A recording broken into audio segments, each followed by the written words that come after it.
So, thank you for your time. Appreciate you giving up your time. Can you just introduce yourself and give us a background, your background, please? Yeah, sure. So, hi, I'm Mhari Coxon. I'm still a registered dental hygienist, qualified in 1996. But for the last 10 years, I've been a marketing manager in healthcare marketing. And I currently am the marketing manager for Johnson& and Johnson for Northern Europe and their healthcare strategy. So you've just been announced as the future president for the Oral Health Foundation.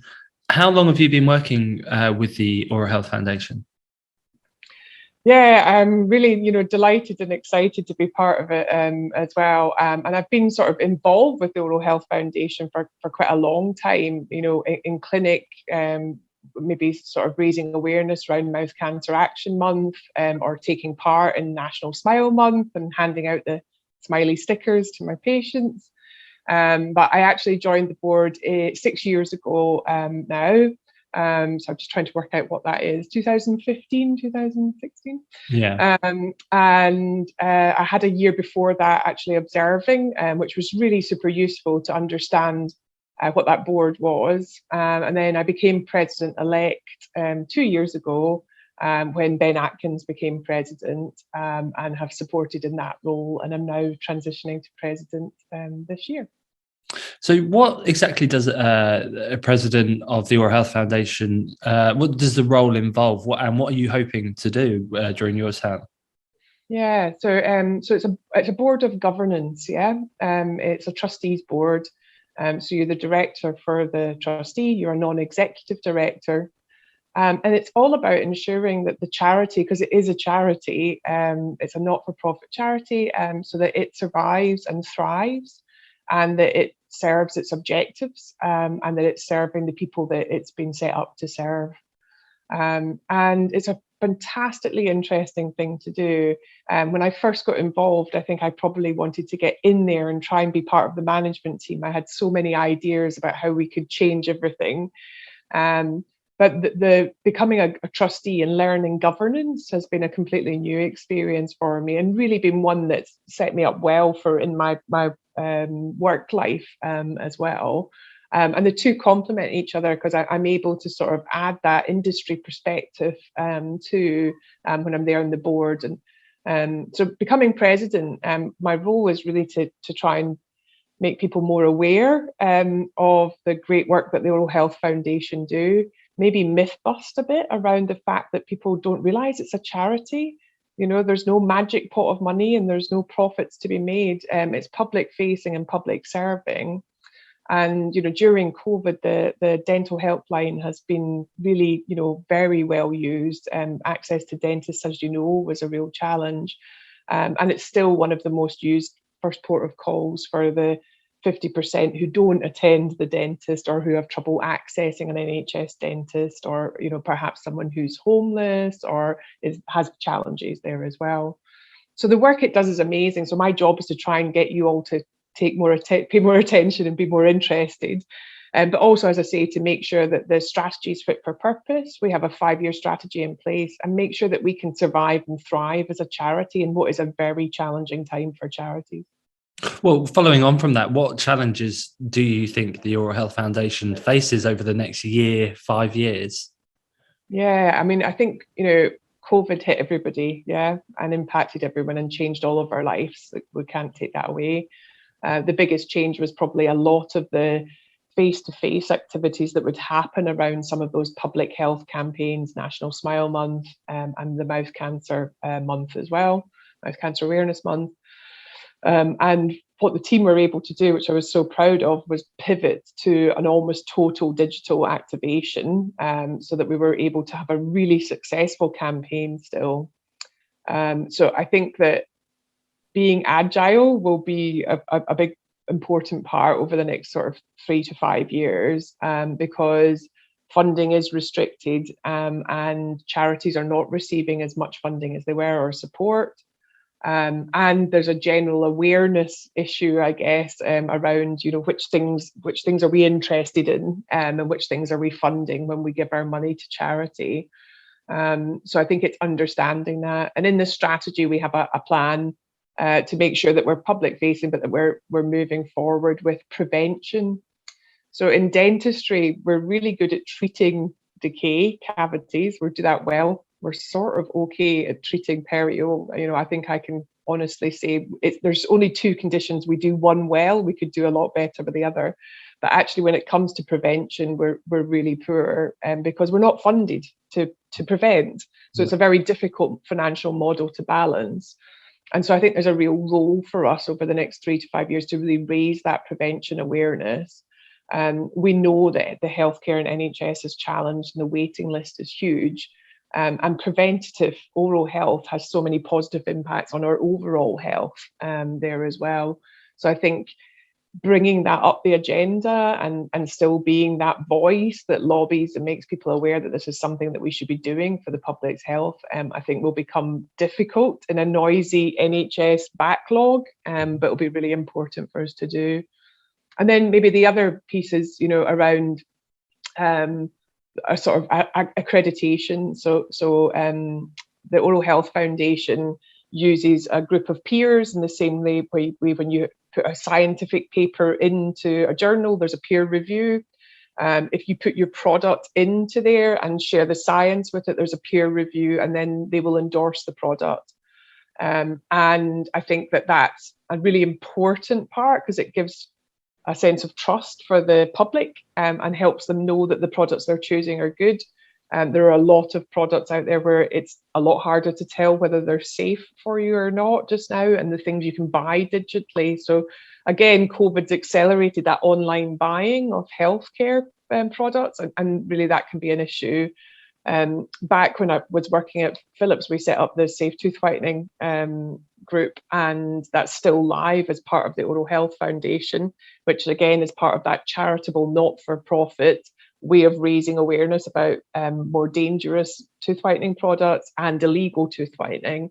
And it's been hugely successful, but that requires funding and support to keep that awareness happening. Otherwise, the awareness goes and these digital people come in and target with, you don't really know what you're buying, do you? So there's a lot of challenges. There's a lot going on. But I think that the structure that we have and the sort of metrics that we're using and the strategic objectives that we're measuring against will keep us focused through that difficult next couple of years, and continued success as well.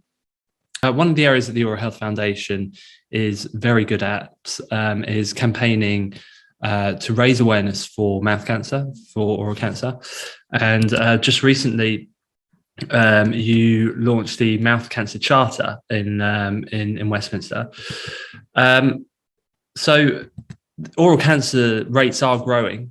Before COVID, they were growing. What can we do to help curb these rates? Yeah. So I guess as a profession, so talking as a professional as well, obviously we're screening every patient that we see. The concern is the patients that we don't. The concern is that people are more nervous to come into environments. So I think there's a couple of things that we can do, and that is, reassure our patients that actually there probably isn't a safer place to come than a dental surgery with all the different scope of work that we have to do to actually see you as a patient. And really encourage people to keep coming and having that maintenance checkup and screening. But just raising awareness generally, and I think that's a wider piece as well, because early detection saves lives. And the more we can raise awareness, that the more likelihood we have of catching people a little early or checking themselves. If something unusual is happening in your mouth and it doesn't go away after 2 weeks, then you need to seek advice. It's that simple. So I think it's supporting that sort of awareness, whichever way you can. Again, it's one of those things that in the grand scheme of cancers, it's not the one that people think of first. But like you said, actually the survival rate's terrible. The numbers are going up.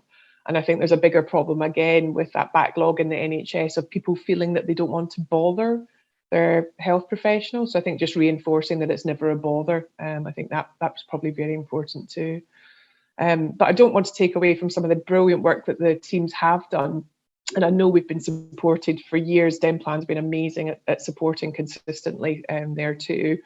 But raising that awareness, the blue lip selfies became, a very visual way of helping people understand that. But actually, the big lobbying that happened behind around the human papillomavirus and that vaccination piece, and it will change how oral cancers, are happening in the UK, and that widespread vaccination of girls and hopefully boys, in the long term, really will make a huge difference. So I think, I'm not saying that the Oral Health Foundation did that all on their own, but again, the power that they have, and I think you mentioned that around the campaigns, the campaigns have been going for so long now and are so well established. National Smile Month and Mouth Cancer Action Month. It's the first port of call for the consumer press. Mm-hmm. And so we can really reach people through that consumer press, and be that voice with the professional point of view. So be the extension of us as professionals, to give that fair, balanced advice that can really make a difference to the consumers' lives too. So that's what we'll be doing. The Oral Health Foundation is always being that port of call and that opportunity to have the press come and talk about these things and spread as much awareness as we can. I know that Nigel and Ben, we're all media trained so that we can work. Nigel and Ben have been working really hard this year, working on BBC Radio, doing widespread local radio campaigns to raise as much awareness as possible. Okay, you kind of answered this actually with that, but where do you see the Oral Health Foundation positioning itself amongst the dental profession over the next 5 years or so?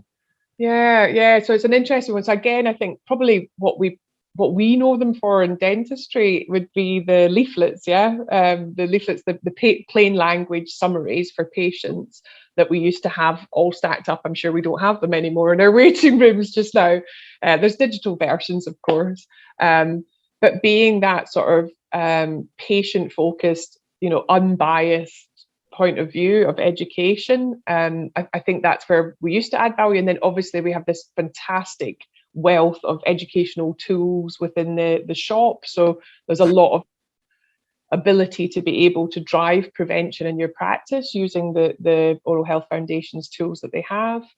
Then they support schemes as well, so if you've got an idea and there's something that you want to do, so there's a lot of community projects that they support. So they'll support you if you want to get out into schools and educate in your local community. Okay, I'm going to put my marketing head on here for a second. If you want to have a really solid brand within your community, then trust is the most important piece of equity that you build.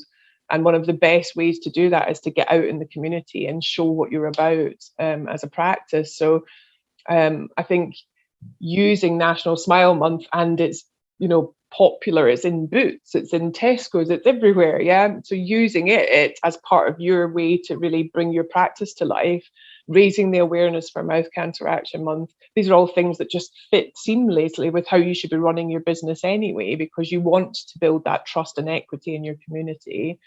Then there's the sort of bigger piece that people do, the sort of care for homeless and other things as well. And then there's also the opportunity to fundraise for the Oral Health Foundation so that they can continue to do that work.